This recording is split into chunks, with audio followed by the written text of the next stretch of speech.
This is the second part of my video on genetics, and in this part I would be covering up basic genetics and the various terminologies associated with it.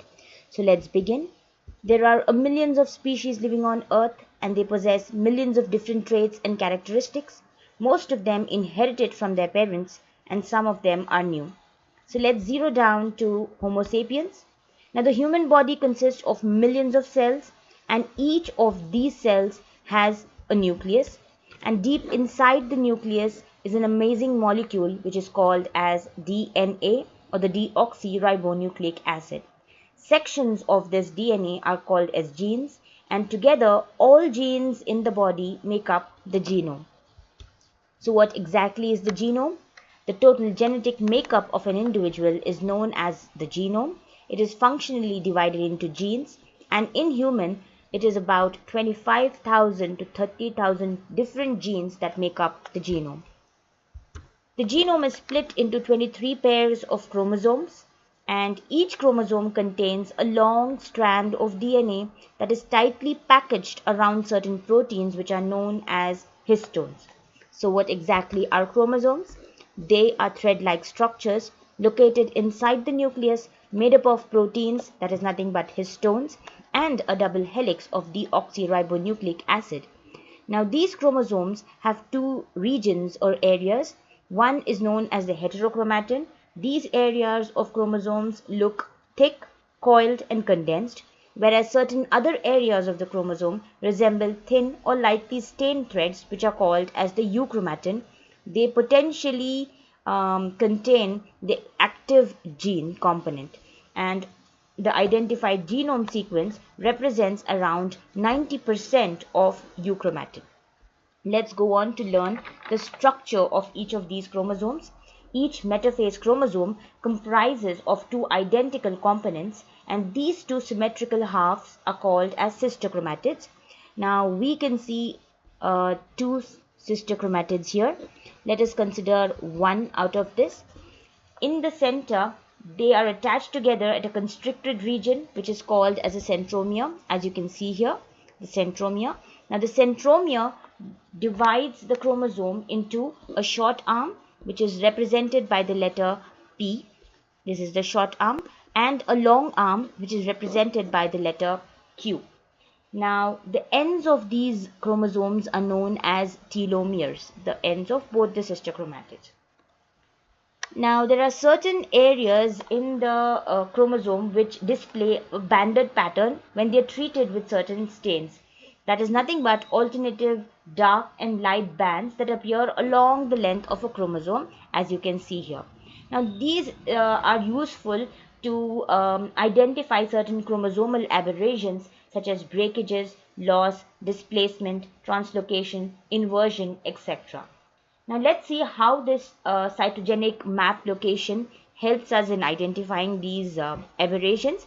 So basically a chromosome is numbered.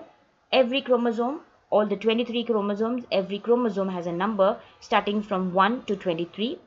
Each of the chromosomal arm, like one sister chromatid, again is split into a short arm and a long arm. Short arm represented by P, long arm represented by Q.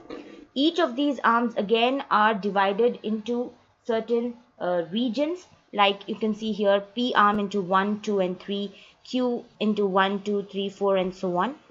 Each of this region is again further divided into bands, like band 1, band 2 of this region, and each of this band is further subdivided into sub-bands like this.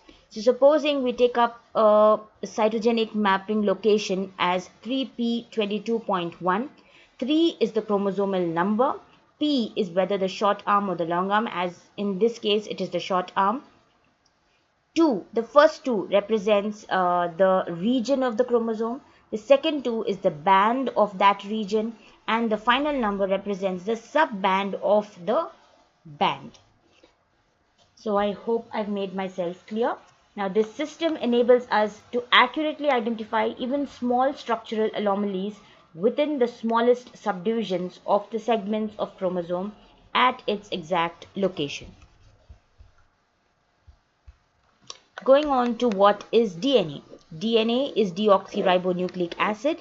It is the blueprint of life, consisting of a double helix of two polynucleotide chains that run anti-parallel, and this model was first established by James Watson and Francis Crick.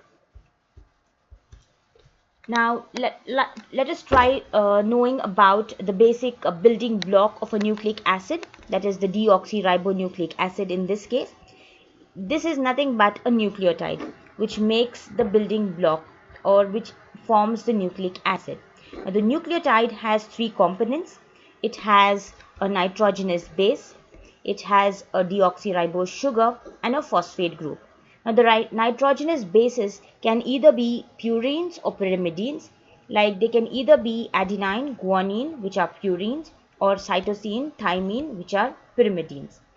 Then apart from this, the polynucleotide chain is constructed by linking the 5' end of one pentose ring to the 3' end of the other pentose ring by phosphodiester bonds.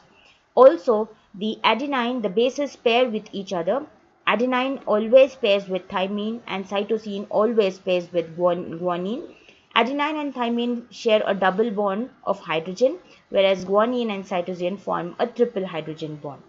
Now, if you consider one complete turn of the helix, that is 360 degrees, starting from here up to here, it contains around 10 base pairs of nucleotides, and the distance is around 3.4 millimeters in length.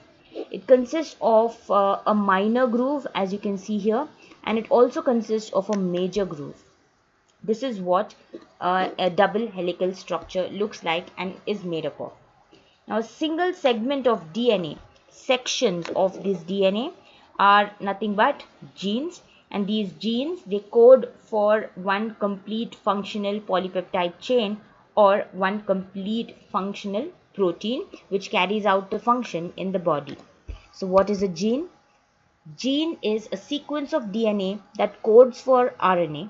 Each gene is a sequence within the nucleic acid that represents a single protein.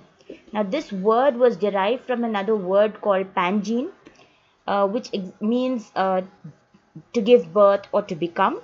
And gene was derived from this word pangene by Johansen in 1909. Now, pangene was originally given by Darwin, but Johansen felt that using pangene as this pangene, that pangene would be an elaborate term. So he simplified that term by using the last three letters, and from then on it was called as gene. I have a small video to show how genes play a role in protein synthesis and how these proteins carry out the various functions in the body. So let's see with the help of a video. When a gene is switched on, an enzyme called the RNA polymerase attaches to the start of the gene. Now it moves along the DNA, making a strand of mRNA out of the free bases in the nucleus. The DNA code determines the order in which the free bases are added to the mRNA, and this process is called transcription. Now, before the mRNA can be used as a template for the production of a protein, it needs to be processed. Now, this involves removing and adding of sections of RNA, and the mRNA then moves out of the nucleus into the cytoplasm. Protein factories in the cytoplasm called the ribosomes will go and bind onto the mRNA.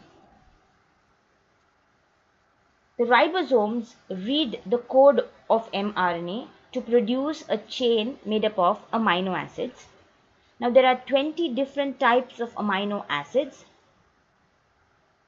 The tRNA molecules, which are the transfer RNA molecules, they carry the amino acids to the ribosomes.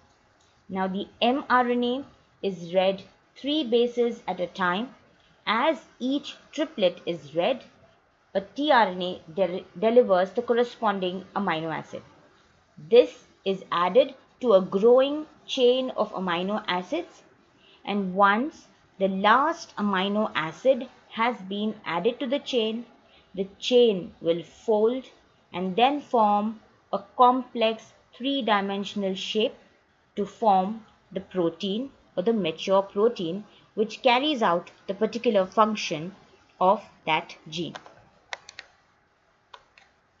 So basically what happens is the DNA undergoes transcription, wherein a particular segment of DNA is copied into the RNA, that is the messenger RNA. It is taking the message from the DNA by an enzyme, that is RNA polymerase. Then there is a process of translation, wherein the messenger RNA is decoded by the ribosome to produce a specific amino acid chain or a polypeptide chain. This polypeptide chain, once completed, would fold and form a three-dimensional structure into a mature protein. That protein carries out the particular function, and hence we see gene expression.